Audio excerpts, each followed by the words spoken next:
Bonjour à tous et bienvenue dans mes petits papiers. Je suis Judith, je suis démonstratrice Stampin' Up dans le nord de la France.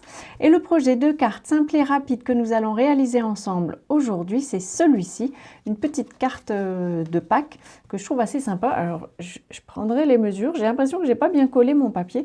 On essaiera de faire mieux ensemble avec cette version-ci. J'ai changé les couleurs pour cette nouvelle version. J'ai pris une base de carte en fraisier en fleurs. J'ai quelques difficultés à retrouver le nom de cette couleur, je ne sais pas pourquoi, pourtant je l'adore. J'ai aussi un morceau de papier blanc aux mesures classiques. Donc j'ai diminué d'1/2 centimètre. On en est ici du coup à 14,3 sur 10 cm. Lui, je vais pouvoir le poser directement. Hop. Ici au milieu, je vais essayer d'être droite cette fois-ci. J'ai découpé aussi un morceau de papier de série design de la collection Rose d'Abigail. J'avais envie de changer de ton complètement. Alors, est-ce que je vais réussir à le mettre à peu près au milieu et à peu près droit? Hop, voilà.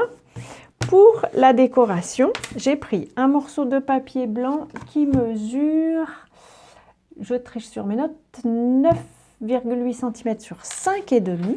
On va lui faire un petit effet ombré comme j'ai fait ici. J'ai choisi là, cette fois-ci, béguin bleu pour changer un peu. Je prends une brosse estompe, je l'encre un peu et je vais démarrer ici au milieu. Comme je ne veux pas que toute la carte soit ancrée, je vais démarrer à l'endroit où ensuite j'irai poser mon petit lapin. Du coup, il cachera si ça fait une tache quand je démarre. C'est pas grave, mon petit lapin cachera la tache. Voilà, on a la tache assez caractéristique quand on utilise une brosse estompe. Mais comme je vous disais, la tache sera derrière le petit lapin. Du coup, ça n'est pas très grave. Hop, je fais un ancrage qui monte un petit peu en s'estompant. Et on va pouvoir tamponner notre petit lapin. Dès que je l'aurai retrouvé, je n'ai pas sorti mon set de tampons, le voici. Donc c'est lapin de Pâques. Je vais disposer mon lapin sur son bloc. Je vais le tamponner en memento puisque j'ai envie de le mettre en couleur. Donc je vais faire ça sur une chute.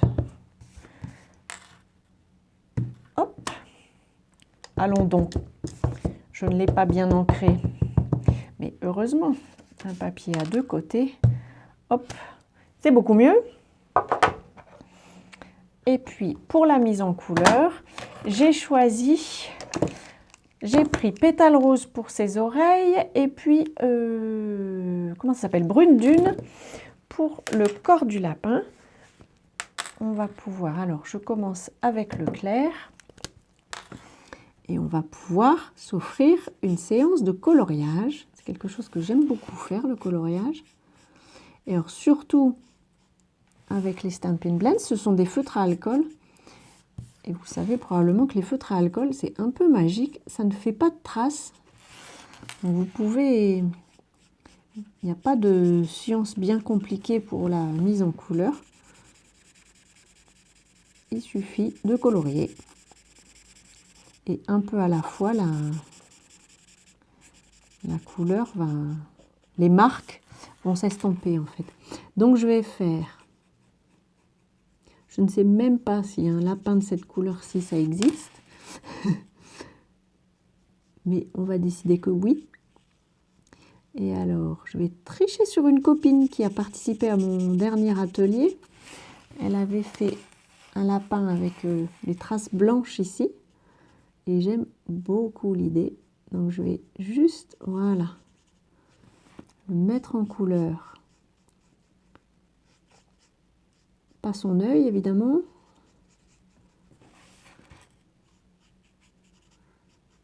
Voilà. Et par contre, je laisse... Ouh, j'ai dépassé. Tant pis. Je corrigerai. Il existe un feutre pour permettre d'effacer quand on fait des traces comme ça. Je ne l'ai pas pris. Tant pis pour moi. On va décider que c'est une tache dans ses poils. On peut faire un petit peu d'ombrage quand même. Je vais en mettre ici. A priori, il va y en avoir à ces endroits-là. Ici aussi. Puis sur ses pattes, la patte qui est là derrière, elle est à l'ombre. Au bord. Et puis, pour donner un peu de profondeur, on va avoir de l'ombre ici. Voilà. Et donc, ensuite, on va estomper la démarcation en repassant comme ceci. Et je fais la même chose ici. C'est vraiment quelque chose que j'aime bien faire. Le résultat est quelquefois différent. Les couleurs n'ont pas réagi de la même façon, mais je vous dis, c'est quelque chose que j'aime bien faire. Et puis on va peut-être mettre un peu d'ombre ici aussi, sur son oreille. Et puis on va s'arrêter là. L'idée, je ne suis pas une grande technicienne de la mise en couleur. L'idée, c'est vraiment de faire quelque chose de simple à l'intérieur de l'oreille. Je vais mettre un peu de pétales roses et voilà, notre petit lapin est mis en couleur. Avec ce set de tampons, on a une perforatrice associée. Elle s'appelle aussi lapin de Pâques. Et donc, maintenant que j'ai tamponné mon lapin, je vais pouvoir le perforer. Je trouve ça sympa. Moi qui ne suis pas bonne avec une paire de ciseaux, la perforatrice associée au set de tampons, c'est une solution parfaite pour moi. On va pouvoir coller ce morceau-ci à nouveau. Je vais essayer d'être centrée et droite. Et le lapin, par contre, lui, je le collerai avec des Stampin' Dimensionals. On va en mettre quelques-uns.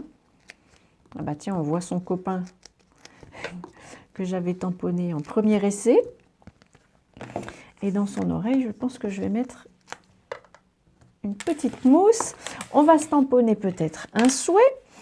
J'ai choisi Joyeuse Pâques, que voici, et que je vais pouvoir tamponner avec ce bloc-ci. Je vais réutiliser l'encre Memento qui nous a servi pour le lapin. Je vérifie que c'est bien ancré. Et puis j'ai choisi de tamponner comme ça, en diagonale. Au départ, parce qu'il n'y avait pas plus de place, et puis j'avais pas envie que ce soit un nombre d'épaisseur trop grand. J'enlève les protections sur mes Stampin' Dimensionals et je peux poser mon petit lapin qui m'a l'air tout sympa comme tout. Voilà notre deuxième version. Je ne sais pas lequel vous préférez. Dites-moi si ça vous semble de travers aussi. Je ne sais pas si c'est l'illustration ou si je suis vraiment de travers, mais bref. Ça n'est pas très grave. J'espère que ce projet vous aura inspiré. Si c'est le cas, pensez au petit pouce. Et puis, je vous donne rendez-vous à notre prochaine création. D'ici là, je vous souhaite de passer de belles journées créatives. Et bien entendu, je vous embrasse.